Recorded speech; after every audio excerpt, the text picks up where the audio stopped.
Good morning, everyone. I am just getting set up here on Facebook as well as LinkedIn Live. Let me just see if I can get that adjusted. And hopefully you can see me. Hopefully you can see me really well. You might have to rotate your phone.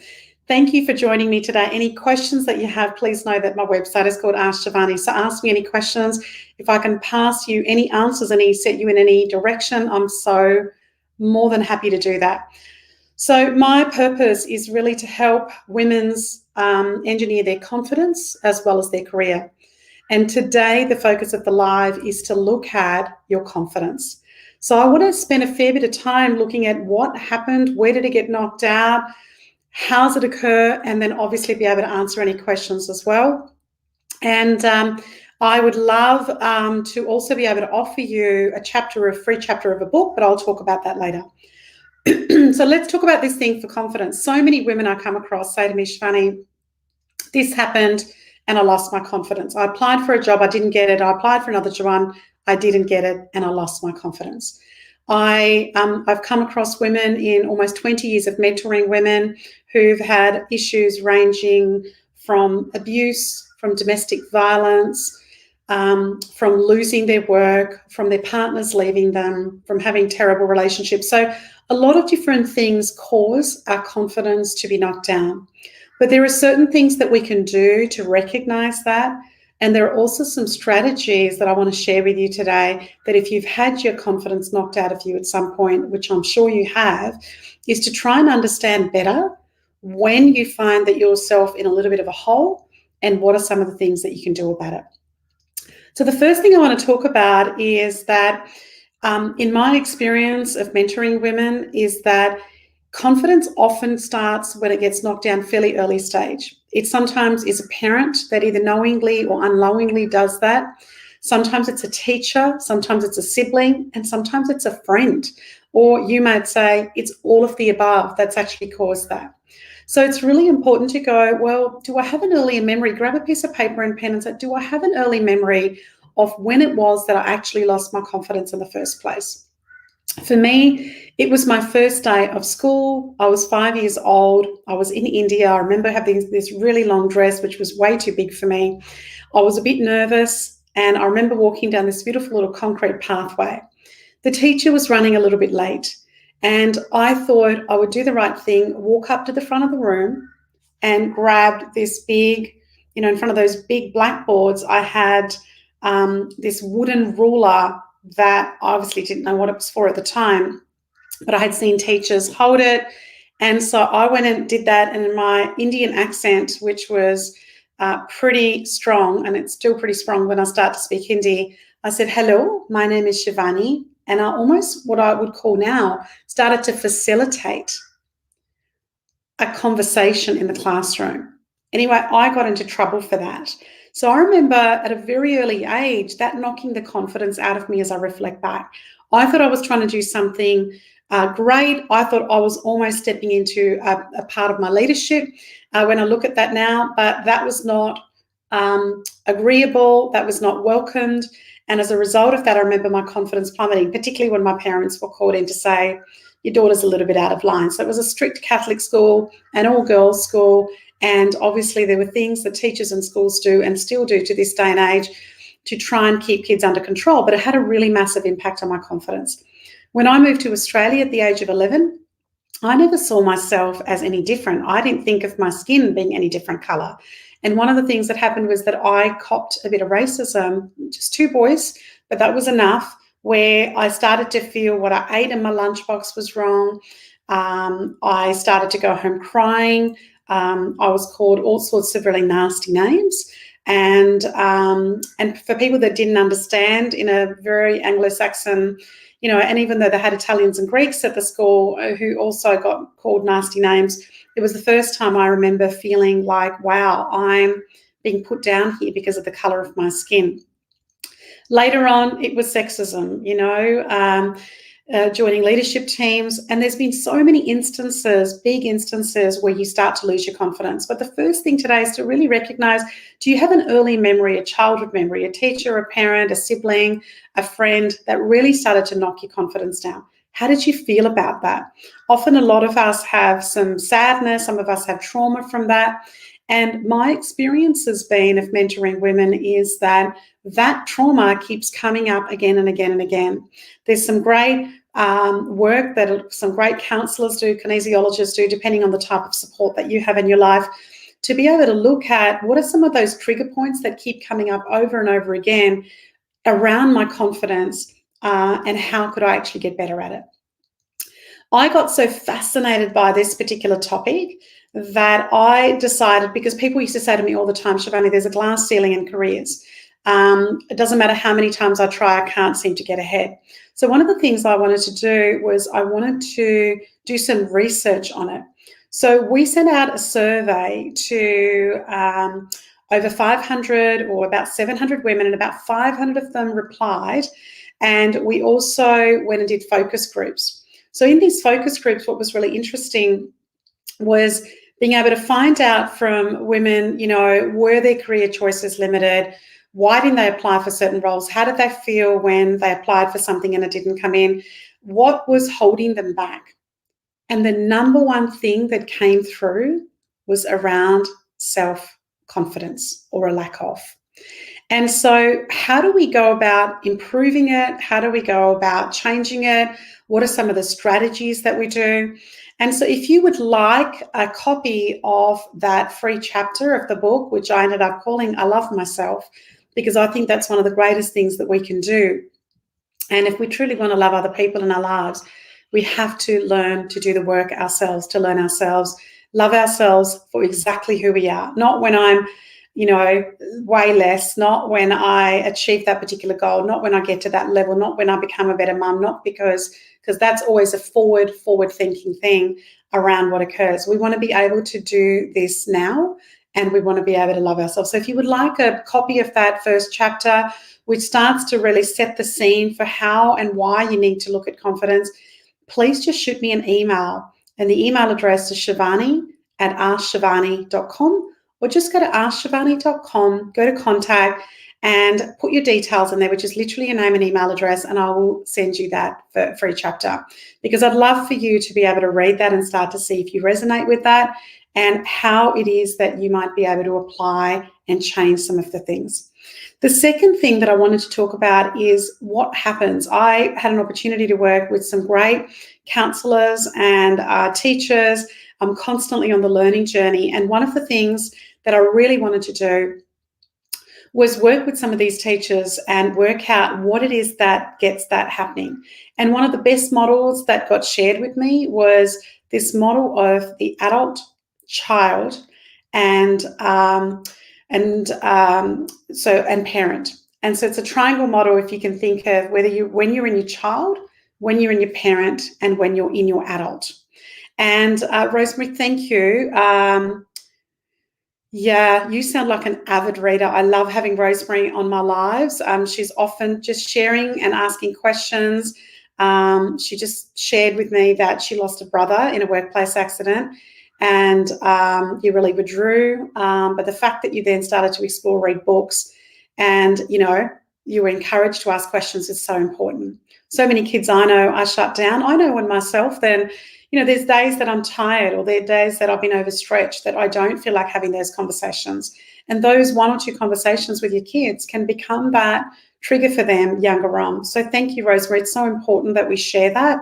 And it's so important that we continue to encourage young people in our life and do that. So going back to this particular model, one of the things that really interested me as I started to explore was that I spent a lot of time in my parent. And the parent doesn't necessarily mean I have to actually be a mother, but you can be a parent whether you're 18 years of age, and you can be a parent when you're in your 75, when you kind of wanted to tell and direct and tell people what's not happening. And when you're in your child, you kind of withdraw and you don't want to talk about it. And so I noticed that I had a pattern when my confidence was down. I was either sitting in my parent or my child. Most of the time I was sitting in my child. Most of the time I got hurt and I withdrew. When you're sitting in your adult, one of the things that occurs is that you really start to face some of the issues that you have. It's not that you don't feel the emotions, but you feel them and you work out, okay, well, this happened in my childhood. This happened in my previous job. When I applied for this particular work, I didn't get that job. When I spoke up in that meeting, I was shut down. And I don't have to make that the trauma moving forward. So moving forward, one of the things that I want to do is to be able to sit in my adult and say, just because I missed out then, just because somebody shut me down then, just because my teacher told me then, does that mean that I need to take that into my future? The answer is no. But that question has to be asked of yourself. Are you doing that? And is there a way that you can change that? So for those of you that have just joined, I can see a few coming in. If you would like a free chapter of the book that I wrote called I Love Myself, which is based on research with 500 women, and a number of focus groups where we found that the confidence is the number one reason why women don't succeed. And it's something that also holds them back. Also, not only just in your careers and your workplaces, but absolutely in your personal lives. So it's so important to be able to work on that and work that out. I was speaking so fast and I needed a glass of water there.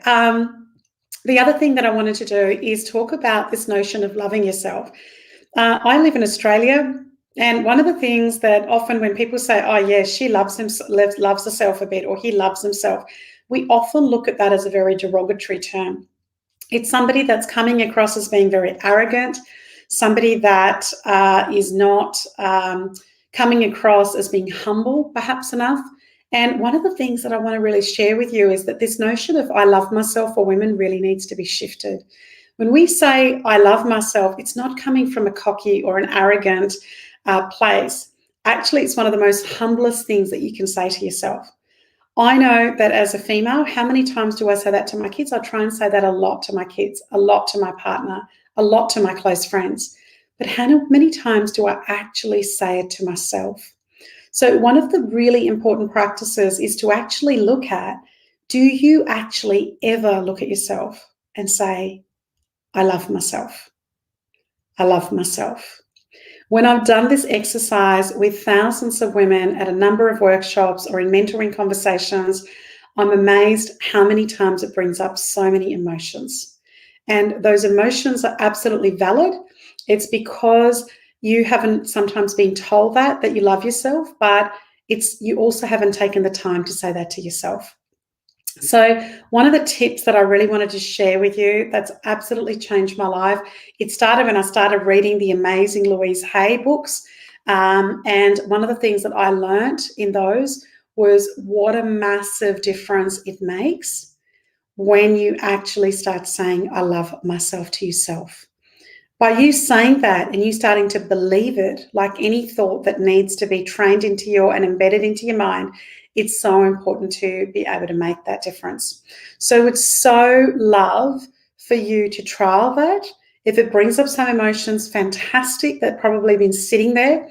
And as I say to everybody that I work with, if you have some emotions sitting there, they're better out than in.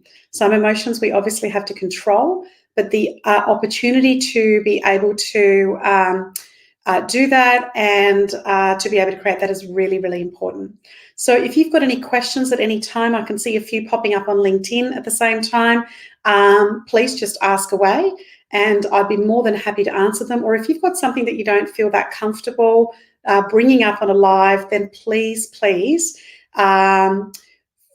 send me an email and just send me an email to Shivani at askshivani.com or go to askshivani.com on the website and just go to the contact page. Shoot me an email. If I can send you something, if I can point you in the right direction, I'd be so happy to do that. I can see a couple of people popping up here who've actually been to some programs in the past. I'm just going to just ask if anybody's got some questions. I can see, Tony, you've come to a number of workshops that I've been on. So if you've got any questions, please fire away and I'd be more than happy to answer them. The other thing that I wanted to speak about in terms of your confidence is that some people go, yeah, but Shivani, like I'm 58 years old and, gee, if I haven't got it worked out by now, it should have been right. Your confidence get knocked out of you anytime. At the moment, I'm coming across a lot of clients that have had a lot of changes happen because of COVID. They've either lost their roles or their roles have been demoted or they're unsure about their future in terms of what's happening. And even that lack of uncertainty in the future can create your confidence to go down. One of the things I say, particularly the fact that it's Are You OK Day today, I just want to give Graham Cowan and the Are You OK team a really big mention. I recently had Graham on my podcast. He is one of the founding directors of it. He's an extraordinary human and extraordinary speaker. And if you haven't checked that podcast out, please have a look on askshivani.com and have a look at the podcast where he shares some of the things about Are You OK and the importance of bringing that in. So, as we ask that question to ourselves, it's also important to ask that of our team. I'm holding a little WhatsApp update today with my team just to work out, are they okay? We're certainly in lockdown for some of my team members in the Hunter. Fingers crossed we might be out of that in the next week or two, but it's still very unknown in terms of what happens, and not knowing what's happening about the future does that. So seeking help, depending on which path you're on, is really, really important. One of the other common questions that I get asked a lot around confidence is, Shivani, I was really confident in the past, but I've lost that mojo. I've lost that confidence around that. And one of the things I say is, if anybody's ever been to therapy for couples or with your family, one of the things that they always try and say is going back and reconnecting to when you first met. When you look at your confidence, when we start off as babies and young people, we have all the confidence in the world. I remember this beautiful photo I captured of my 12-year-old daughter who, oh my God, she would hate if I shared that with you now, but she's about a year and a half and she was kissing herself in the mirror. And it's one of my beautiful memories of her. And she was basically saying, love you, kiss you, and kissing herself. So when we start off, we have these beautiful ways of believing that we can absolutely achieve anything in our life and nothing's going to be able to keep us down. And then slowly we get that knocked down. And it's our responsibility to be able to fill our cup again, whether it's by saying the strategy I shared with you earlier about saying to yourself, I love you. How long do you say that for? At least 30 to 40 seconds, which doesn't sound like long, but I tell you, if you're standing in front of the mirror and saying, I love you, and you might feel like a bit of an idiot the first few times, I just want you to keep doing it. It takes 6 to 7 weeks to form new habits, according to research, and you want to do it 30 to 40 seconds minimum a day in front of the mirror with nobody else around. And you'll be amazed at how much it'll have an impact on your well-being and self-esteem. But also, I'd love for you to be able to observe what difference it starts to make with the people around you. So then when you say to your partner or your child, does it feel any different because you filled your cup up? One of the most beautiful books that I read was called The 4 Agreements by Miguel Ruiz. And I hope I'm pronouncing that right. I read that about a decade ago and I absolutely loved the book. I bought copies of the book and gave it to some of my clients. And one of my favorite parts of this book that Miguel Ruiz talks about is that he says that when our kitchen is full and somebody asks and comes in and says, hey, here is a greasy pizza and knocks on the door, do we eat it?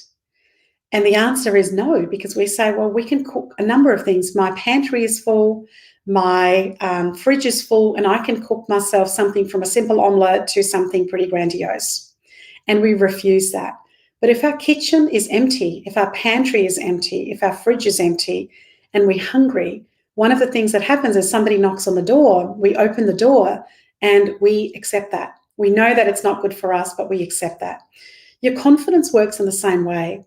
If you work on your confidence, you'll find and appreciate that the people that you attract into your life, the people that, whether you work with, experiences that you have, because you're feeling good about yourself, you don't need to worry about other people filling your cup up.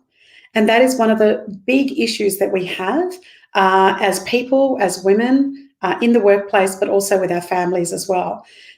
My number one language of love is words of affirmation. If you haven't done Languages of Love, I ran a masterclass. I spoke about this yesterday as well.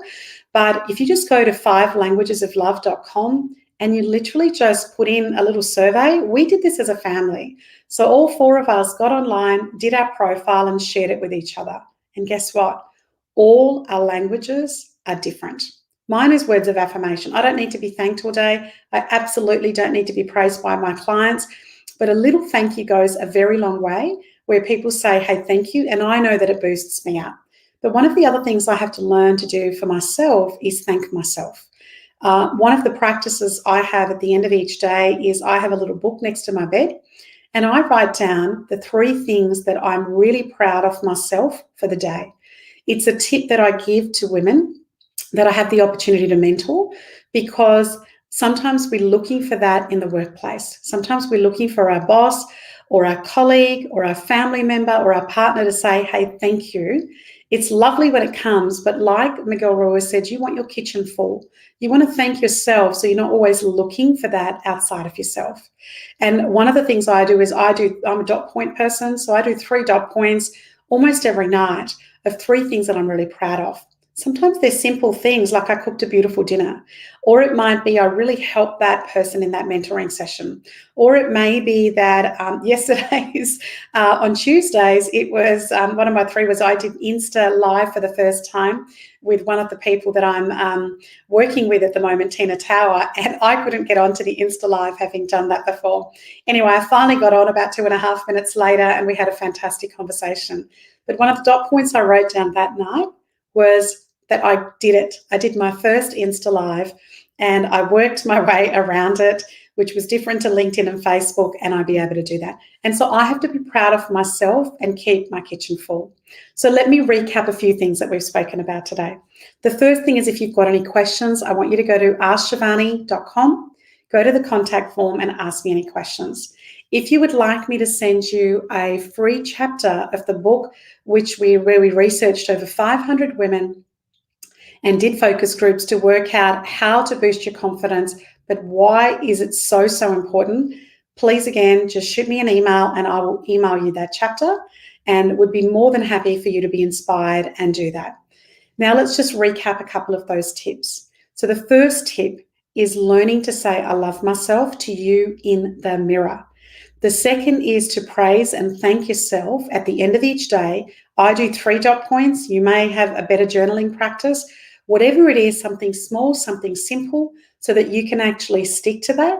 It's a lot better to do something small that you can stick to, rather than take on, well, I will do 45 minutes of meditation, then I'll do 20 minutes of journaling, then I'll do that. You actually probably have to fit in work and family and all the other things in your health and everything around that. And thirdly, because it is Are You OK Day, I would really love you to check in with yourself. Just sit with yourself and ask, am I okay? And also check with at least one other person in your life, whether it be your staff member, whether it be a colleague, whether it be a friend. Just reach out to somebody and literally just check in with them to say, are you okay? Your confidence is your responsibility. And if you would like any support with it, please let me know. And the last thing I just wanted to let you know is that the Pack Women Mastermind is open, where you get 12 months of live mentoring with me and some amazing world-class experts. If you want to check it out, just go to askshivani.com and hit the mastermind tab, and all the information's in there. And if you need to book in a 15-minute conversation with me so I can work out how to help you or somebody in your organisation that would benefit from coming onto that program, let me know. The doors are open for another 5 days. Have a fantastic day, and have a great Are You OK Day. Keep boosting up your self-esteem, and I look forward to catching up with you tomorrow on the next live. Bye for now.